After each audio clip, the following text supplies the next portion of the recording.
Hi and welcome back. I'm Alicia, the Practice Nurse Mentor. In this video, I am just going to show you a very quick example of how I modified the best practice template for the new referral form for sending to your allied health providers as part of your chronic condition management plan. So as I've mentioned in a previous video, we got our new updates on the 1st of July for the software systems that we use in general practice. I use best practice, and we got the very basic template that literally had a couple of lines on it, and that was it. So I've edited that. I've edited ours so that it just it includes a little bit more information. And if you've watched my previous video on when I went through the descriptor and it outlined what needs to be in the referral, then this is going to help meet those requirements. So the things that I've got here in red are basically the parts that I edited. So when you go into your, what is it called?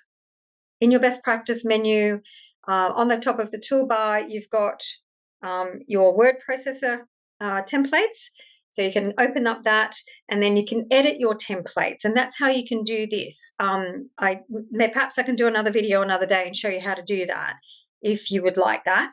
But you can edit them so that the one that was provided by best practice, you can go ahead and customize that. So that's what I've done here.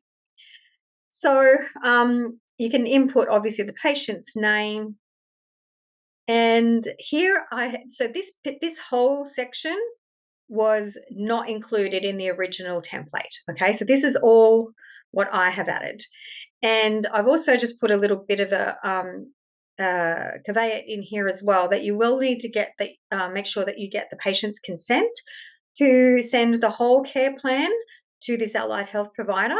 They may not give you consent, and so if they don't, then you are going to have to make sure that there's relevant information included in this particular section here. Okay, so same as you would if you were sending them to a specialist of some kind, the doctor would always write a little blurb about why they're being sent there and include any investigations, scans, that kind of stuff. So you can absolutely do that with this if you don't send the whole plan.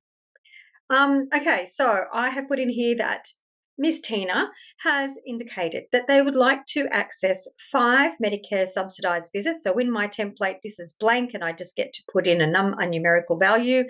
And then I've also put a little blank spot in there in the template that can indicate what modality I'm referring them to. And in this case, it's come up physiotherapy. And the aim is obviously what the goal is from the patient is what you would put here, that they want to improve their range of motion and strengthening and conditioning to reduce their falls risk and improve their overall mobility. So this might be for someone who's a little bit elderly, who may have osteoporosis and or has had a history of some falls already and some fractures and stuff like that. So this would be entirely relevant to include that kind of information in a referral.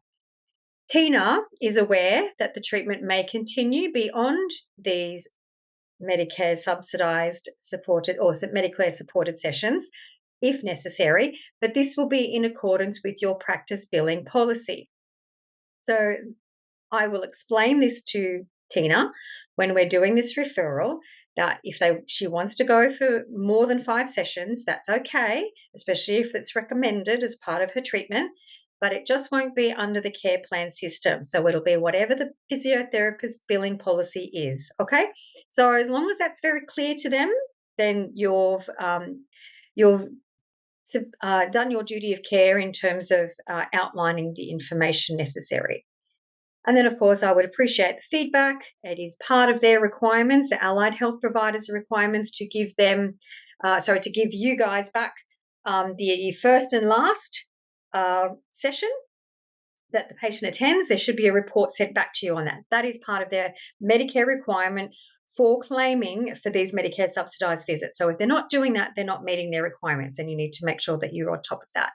Another reason why you really need to be keeping track of who you're sending this information to, not just blindly giving it to the patient and saying, take it where you wish, because you won't know who you need to get this feedback from if they're not complying.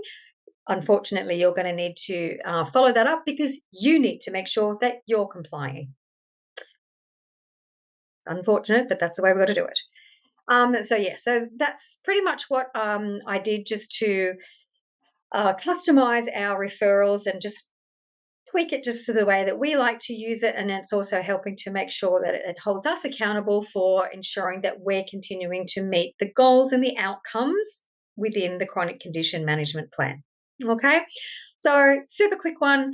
Let me know if you found that helpful. Let me know if you would like some more information about how you can edit and customize those templates in your system. I'm more than happy to help step you through that. Thank you so much, and I'll see you next time. Bye.